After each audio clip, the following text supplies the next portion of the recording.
Hai semuanya, selamat datang di channel Indonesia Hebat. Di video kali ini kita akan bahas tentang kalimat efektif dalam bahasa Indonesia. Apa sih kalimat efektif itu? Yuk langsung aja kita mulai. Kalimat efektif adalah kalimat yang dapat menyampaikan pesan atau informasi secara tepat, jelas, dan tidak bertele-tele. Kalimat ini mudah dipahami oleh pembaca atau pendengar karena susunan katanya logis, hemat, dan sesuai dengan kaidah bahasa. Oke, sekarang kita bahas satu persatu ciri kalimat efektif ya.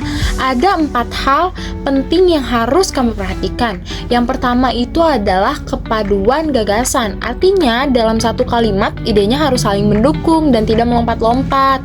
Contohnya, siswa itu belajar dengan giat untuk ujian. Kalimat ini punya satu ide utama. Siswa sedang belajar dengan tujuan menghadapi ujian. Gagasannya nyambung, tapi kalau kalimatnya lompat-lompat, seperti siswa itu belajar, lalu sepeda motor lewat, dan matahari bersinar. Waduh, itu udah bukan kalimat efektif lagi, tapi naskah film pendek gak sih? Nah, lanjut ke yang kedua ya, ketepatan struktur. Kalimat harus punya subjek dan predikat yang jelas. Contoh kalimatnya, ibu memasak di dapur. Lengkap, ada subjek ibu dan predikat memasak. Tapi kalau cuma bilang memasak di dapur, kita bingung siapa yang memasak. Jadi jangan lupakan subjek dan predikatnya ya. Terus yang ketiga adalah kelogisan. Kalimat itu harus bisa diterima akal sehat. Contoh kalimat yang benar itu seperti dia duduk di kursi panjang. Jelas dan masuk akal bukan? Tapi kalau kalimatnya jadi kursi panjang, duduk dia. Sepertinya yang duduk malah kursinya. Jadi, susun kalimat dengan logis agar tidak bikin orang garuk kepala. Lalu yang terakhir adalah kehematan kata. Gunakan kata seperlunya, jangan boros. Contohnya, ia naik ke atas. Sebenarnya cukup ia naik, karena kata naik sudah bermakna ke atas. Terlalu banyak kata justru bikin kalimat terasa berat.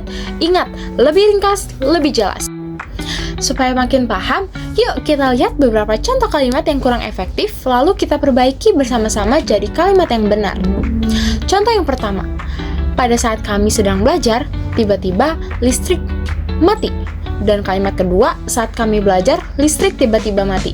Nah, yang pertama ini kalimatnya terlalu panjang dan bertele-tele. Itu bisa dipersingkat menjadi saat kami belajar, listrik tiba-tiba mati. Lebih singkat, lebih jelas, dan tetap menyampaikan informasi yang sama. Contoh yang kedua, di sini ada 2 kata yang digunakan secara berlebihan, para dan siswa-siswa. Keduanya menunjukkan jamak, jadi cukup pilih salah satu. Bentuk yang tepat itu adalah para siswa masuk kelas. Oh iya, kata ke dalam juga bisa disederhanakan, jadi masuk karena maknanya sudah jelas. Terus yang ketiga, ia adalah seorang guru yang mengajar dan ia guru atau ia mengajar. Nah, ini dia contoh yang terakhir. Sebenarnya terdengar baik, tapi terlalu panjang dan kurang hemat. Kita bisa menyederhanakannya jadi 2 versi, tergantung konteks. Ia guru itu menekankan profesi, atau ia mengajar itu menekankan aktivitasnya. Jadi dua-duanya lebih singkat dan tetap jelas. Gimana teman-teman? Dengan memperhatikan struktur, makna, dan kehematan kata, kalimat jadi lebih efektif kan?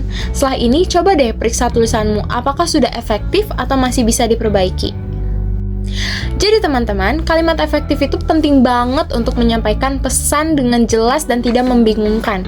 Pastikan tetap kalimat yang kamu tulis atau ucapkan itu punya struktur yang baik, gak boros kata, dan enak dipahami. Sekian dari aku, jangan lupa like, share, and subscribe untuk video edukasi lainnya ya. Kalau kamu punya contoh kalimat yang ingin dikoreksi, tulis di kolom komentar ya. Sampai jumpa di video berikutnya, dadah!